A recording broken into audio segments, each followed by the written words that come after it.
നമസ്കാരം. ഇന്നത്തെ പുതിയ വീഡിയോയിലേക്ക് എല്ലാവർക്കും സ്വാഗതം. നിവിൻ പോളി നായകനായെത്തിയ ഏറ്റവും പുതിയ cinema Malayali from India cinema ഇന്ന് റിലീസായി. ആദ്യത്തെ ഷോ തന്നെ ഞാനും കണ്ടു.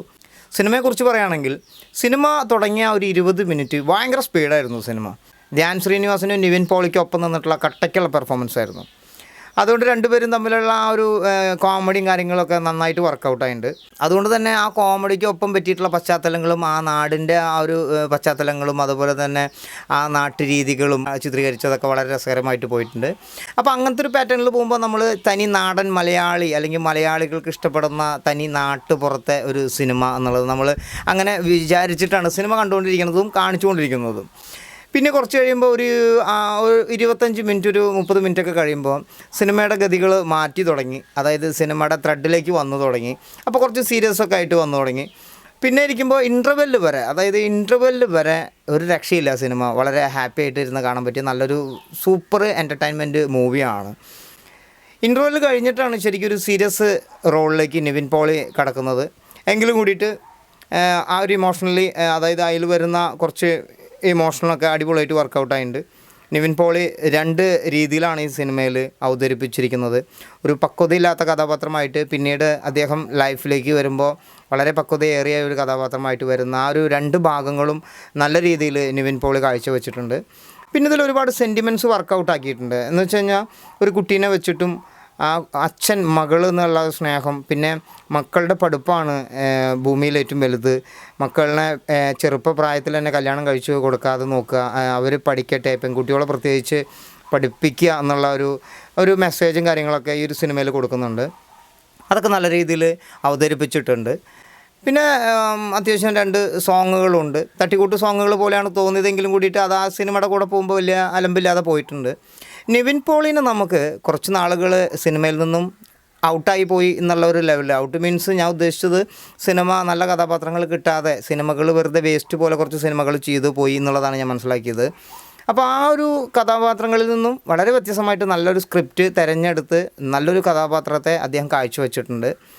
പിന്നെ ഈ ഒരു സിനിമയിൽ ഷൈൻ ടോം ചാക്കോ കുറച്ച് നേരത്തെ റോളാണെങ്കിലും അദ്ദേഹം നല്ല ഒരു സ്ക്രീൻ പ്രസൻസ്, അതുപോലെ തന്നെ ഓഡിയൻസിൻ്റെ നല്ലൊരു കയ്യടിയും അദ്ദേഹം മേടിച്ചു.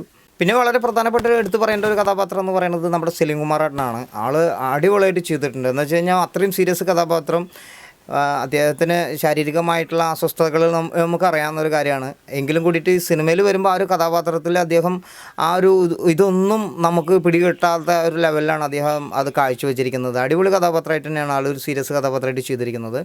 അപ്പോൾ അങ്ങനെ നോക്കുമ്പോൾ ഈ ഒരു സിനിമയിൽ വന്നിരിക്കുന്ന എല്ലാ കഥാപാത്രങ്ങളും നായികയ്ക്ക് അത്ര ഒരു ഇമ്പോർട്ടൻ്റ് ഒന്നും കൊടുത്തിട്ടില്ല. കുറച്ച് ജസ്റ്റ് സീനുകളുള്ളൂ.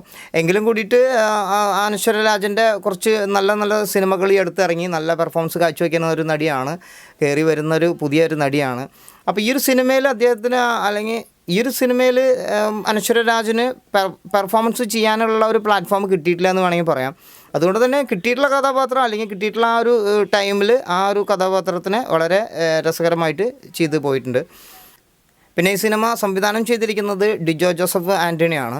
അപ്പോൾ ജനഗണമന എന്ന് പറയുന്ന സിനിമയൊക്കെ അദ്ദേഹം ചെയ്തിട്ടുള്ളതാണ്. അപ്പോൾ ആ ഒരു സിനിമയുടെ ഒരു രീതിയൊന്നല്ല ഈ ഒരു സിനിമയിൽ, വളരെ വ്യത്യസ്തമായിട്ടുള്ള ഒരു 2 ശൈലിയിലാണ് ഈ സിനിമയും അദ്ദേഹം സംവിധാനം ചെയ്തിരിക്കുന്നത്.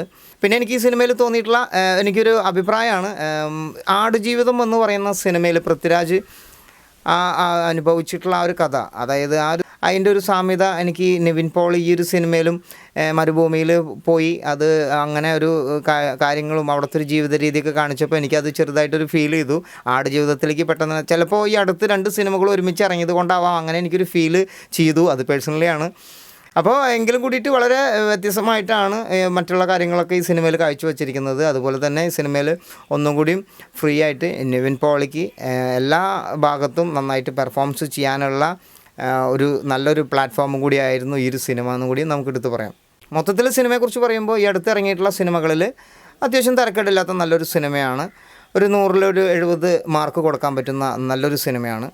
നിവിൻ പോളിക്ക് നല്ലൊരു തിരിച്ചുവരവും കൂടി ഈ സിനിമയിൽ ലഭിച്ചിട്ടുണ്ട്.